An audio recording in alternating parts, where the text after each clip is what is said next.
नमस्कार दोस्तों, कैसे हैं आप सब। आशा करते हैं आप सभी बढ़िया होंगे। मैं सचिन कंसीडर आईएएस से फिर एक बार आप सभी का स्वागत करता हूं। दोस्तों, जिस तरह से धर्मांतरण बढ़ता जा रहा है, उस धर्मांतरण को रोकने के लिए राजस्थान गवर्नमेंट ने अभी हाल ही में धर्मांतरण विरोधी यानी धर्म परिवर्तन के खिलाफ एक बिल सूचीबद्ध किया है, जिसे अब चालू बजट के सत्र में पेश किया जाएगा। और इस बिल के आधार पर धर्मांतरण में जो भी धर्मांतरण कराया जाता है, और अगर कोई धर्मांतरण अपनी मर्जी से कर रहा है तो उसके लिए अलग प्रावधान बनाए हैं। और अगर कोई धर्मांतरण जबरदस्ती करवा रहा है या कोई प्रलोभन दे के करवा रहा है या फिर धौंस धमकी दी जा रही है उसे धर्म परिवर्तन के लिए, तो उसके लिए इस बिल के अंदर अलग से जो है नियम कानून और प्रावधान बनाए गए हैं। चलिए समझ लेते हैं आखिरकार ये नया जो बिल है वो काम कैसे करेगा। सबसे पहले बात करें खबर की, तो खबर है Rajasthan bill against unlawful religious convergence. यानी राजस्थान ने अभी हाल ही में अनलॉफुल यानी गैर कानूनी जो धार्मिक परिवर्तन है, धर्म परिवर्तन है, उसके खिलाफ अभी हाल ही में बिल लाया है राजस्थान। चलिए बात करते हैं टॉपिक चर्चा में क्यों है। तो मंगलवार यानी 4 फरवरी को राजस्थान की लेजिस्लेटिव असेंबली में गैर कानूनी धर्म परिवर्तन के खिलाफ उसे रोकने के लिए एक बिल लाया गया है। इस बिल पर बहस होगी और उसके बाद ये बिल चालू बजट सत्र में पास हो जाएगा। यानी राजस्थान गवर्नमेंट ने जिस तरह से धर्म परिवर्तन बढ़ रहा है और धर्म परिवर्तन के केसेस आए दिन देखने को मिलते रहते हैं, उन सभी को ध्यान में रखते हुए इस बिल को राजस्थान गवर्नमेंट लाई है।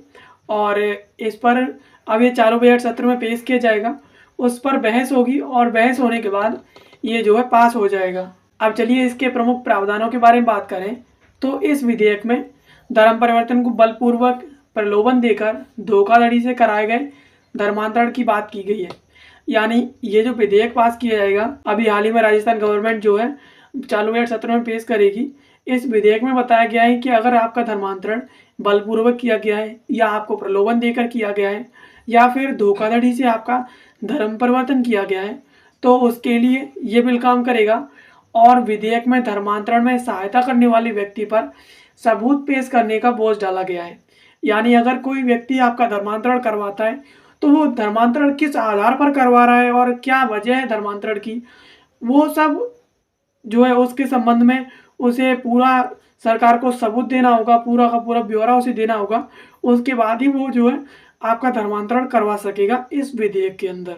और माता पिता, भाई बहन या गोद लेने से संबंधित किसी एक संबंधी को गैरकानूनी धर्मांतरण के संदिग्ध मामले में एफआईआर करने का अधिकार है। यानी अगर किसी का धर्म परिवर्तन किया जा रहा है तो उसके माता पिता या भाई बहन या फिर किसी को गोद लिया गया है जिससे उसका खून का संबंध हो, वो कानूनी तौर पर धर्मांतरण के ऐसे संदिग्ध मामले में एफआईआर दर्ज करवा सकता है। और गैर कानूनी धर्मांतरण के लिए 1 साल से 5 साल तक सजा हो सकती है। और इसके साथ साथ न्यूनतम जो जुर्माना है वो 15,000 हो सकता है। यानी अगर धर्मांतरण गैर कानूनी रूप से हुआ जा रहा है या किया जा रहा है तो उसके लिए उसे 1 से 5 साल तक की उसे जेल की जा सकती है और 15,000 रुपये तक उस पर जुर्माना लगाया जा सकता है। यदि गैरकानूनी धर्मांतरण किसी नाबालिग या महिला या ऐसी समुदाय के किसी व्यक्ति के साथ होता है तो सजा 25,000 रुपये के जुर्माने के साथ साथ 2 से 10 साल तक बढ़ सकती है। यानी अगर धर्मांतरण किसी नाबालिग के साथ होता है या किसी महिला के साथ होता है या फिर किसी ऐसी समुदाय के व्यक्ति के साथ होता है तो ये जो सजा है वो 25,000 रुपये तक का जुर्माना और इसके साथ साथ 2 से 10 साल तक की सजा हो सकती है।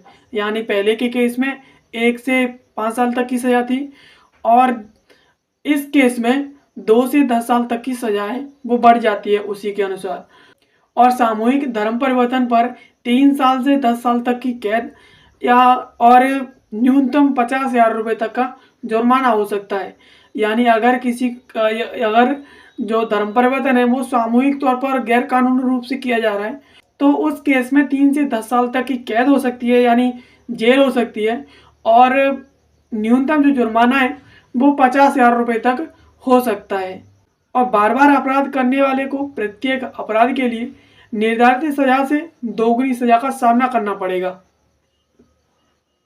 यानी अगर कोई व्यक्ति या कोई समुदाय बार बार अपराध करता है तो उसे अपराध में, इस तरह के अपराध में जो निर्धारित सजा है उसकी दोगुनी सजा का सामना करना पड़ेगा, यानी उसे भुगतना पड़ेगा।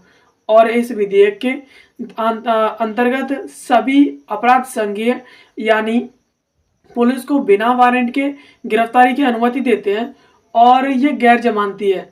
यानी इस विधेयक के अनुसार जो अगर कोई व्यक्ति धर्मांतरण के ऐसे मामले में, गैर कानूनी धर्मांतरण के मामले में पाया जाता है, तो ऐसे व्यक्ति को अधिकार दिया गया है पुलिस को ऐसे व्यक्ति को गिरफ्तार करने का, चाहे पुलिस के पास वारंट, गिरफ्तारी वारंट हो या ना हो। और अगर ऐसा होता है तो ये गैर जमानती है, यानी इस केस में जमानत नहीं हो सकती।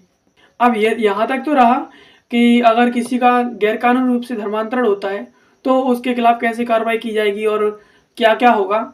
अब बात करते हैं, अगर कोई स्वेच्छा से अपना धर्म परिवर्तन करना चाहता है तो उसके खिलाफ तो ऐसी कार्रवाई नहीं की जा सकती, तो फिर उसके लिए क्या प्रावधान बनाए गए हैं इस विधेयक के अंदर।